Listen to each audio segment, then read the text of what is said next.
Thailand will get to host the event. What do you see in our potential to be the host of the event? Because Thailand has a wealth of women's talents in business. The Global Summit of Women is a business economic forum for women. I want women to learn from each other, how to accelerate their rise to leadership roles, because right now we are not in charge. There may be many women in the workplace, but they're not at the top. Thailand has a lot of women at the top, running big things, banks, IBM Thailand, Icon Siam, I can name them. But a lot of people outside your country do not know that Thailand has a lot of women who are in charge. I want to change that perception. They also don't realize that this country is a very dynamic economic hub, that it has businesses that are actually multinationals around the region. So that's another thing that I'd like to showcase. Thailand also has a sense of ceremony. And it is our 30th anniversary, the Global Summit of Women's 30th anniversary. And I wanted a country where that is understood, where history is respected, and where we can celebrate well.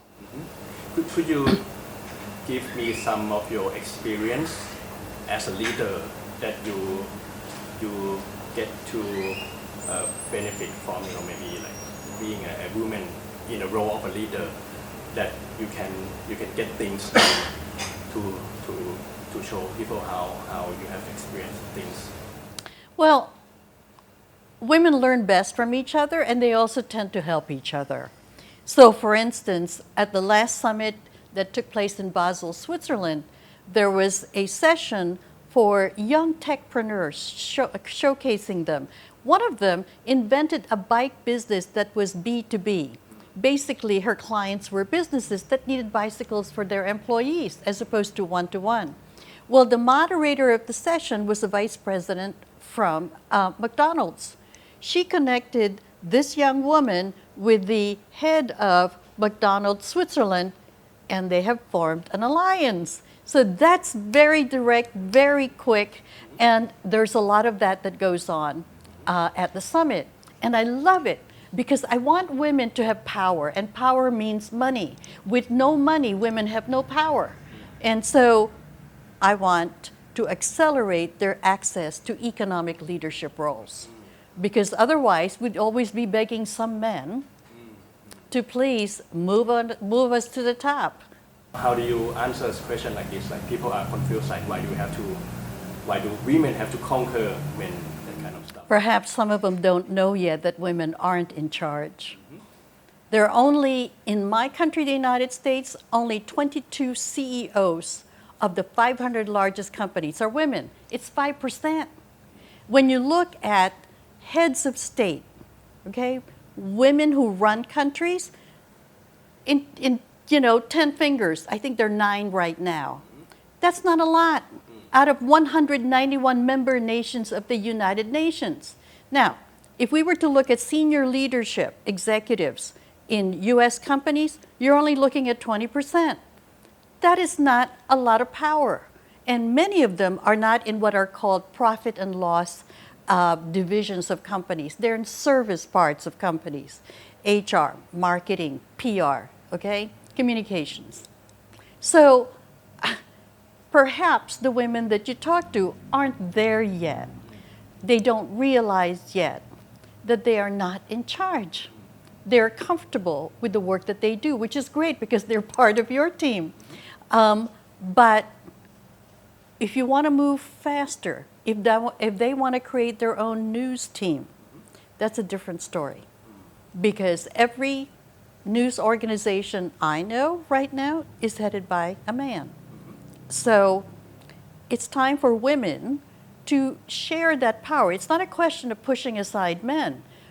Women want to work alongside men, but as equals, not as beggars. Please, please, let me play, okay? And every study has shown that countries' GDPs rise when more women are in the workplace. when it's called the third billion by Booz Inc., which is the potential growth of the marketplace if somehow women were fully engaged in each nation's economy. And there are also studies that show that when there are more women in the upper tiers of companies, a company shows greater profitability. McKinsey showed it, Credit Suisse showed it, Goldman Sachs has a study that showed it. There are 70 reports that show it. But somehow, research isn't enough to move the men, and they're mostly men, who lead companies to bring more women up the ranks. So one of the things we want to tell them at each summit, it's not fairness and equality. It has to do with your winning more. So give the women a chance. What have you got to lose, right? Yes. Once that happened, have you visualized how the world will be when women share equal power with men? Oh, don't I wish I could answer that, because we're not anywhere where we're in charge. But, Rwanda, which has more women in parliament, the first law they passed when they came into power was for women to own the very lands that they worked on. Before that, they couldn't. And now the capital, Kigali, the streets are clean. Women are running 40.4% of businesses.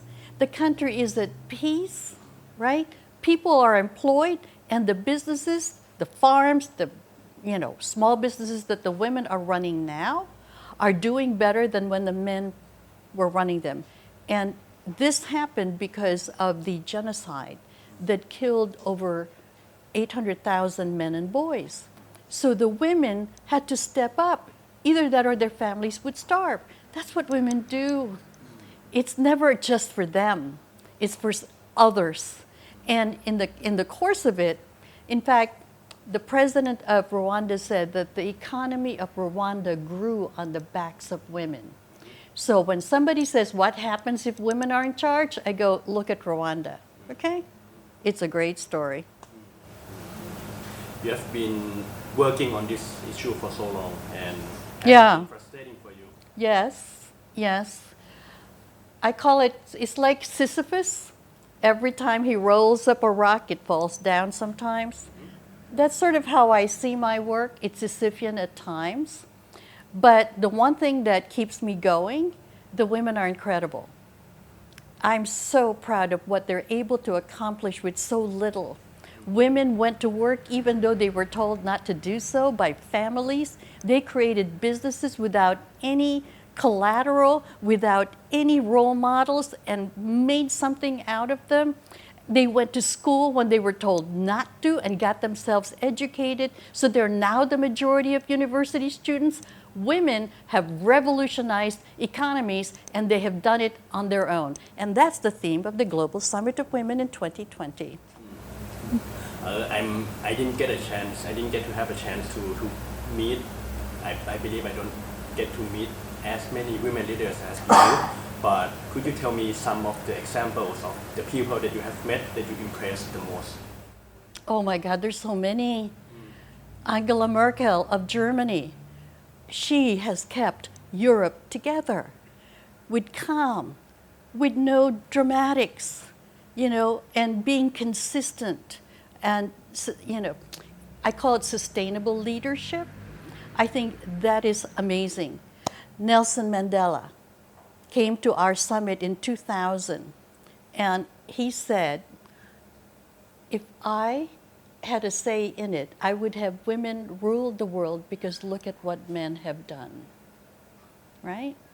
So many women that I am proud of, not just those at the top, but there was a woman who created Self-Employed Women's Association, and basically these were in India. It's Siwa. It's women selling vegetables in the market. She unionized them. She got them together, created a union, and the reason that was important is because they then had a physical presence in the economy and recognized by the government. Ilabat, I gave her an award. She's since passed. I gave her an award in Mexico in 2005. Mary Robinson, former president of Ireland, who also became the head of UN Human Rights Commission. Another example of leadership that is from the heart, but also very smart, very sustainable. And there's a recent example, the Prime Minister of New Zealand, Ardern, who led her country out of that massacre of 51 people in a mosque, and then passed laws to ensure that it doesn't happen again, and then created a budget no longer based on gross domestic product, GDP. Instead, she has instituted a new measure, and it's called well-being, healthcare, reducing poverty, addressing climate change, the well-being of her people instead of just how much money did we raise this year, but how did we use that money. So those are just examples of why I'm so proud of women. What does it do to your life when you get to meet these people? It makes me keep going. I am as inspired by them as they say they are inspired when they come to each summit. There is something that happens when women come together and there's a positive atmosphere. They sort of inhale that same oxygen and then they go out and they can do more. Yeah? That's the whole idea, to keep going, because the world isn't ours yet and we are not yet in charge. The last one for the younger generation, for younger ladies watching this out there who might doubt themselves that you have conquered the like political, and you work in NGOs and you work in media, and you are now like a face of this event. What do you want to tell to the younger generations that they are maybe doubting themselves, that what can they do to make this world a better place? Oh, you can do so much. The future lies in the next generation. The whole climate change march that happened all over the world was led by young people, and 60% were young girls. I am so proud of that. And that it was this 16-year-old from Sweden who is now the rock star of the climate change movement. And they're saying it's our future. We want to change it. So that shows you, if nothing else, that if young women decide to do something and together they can create great change, not only for themselves, but for others.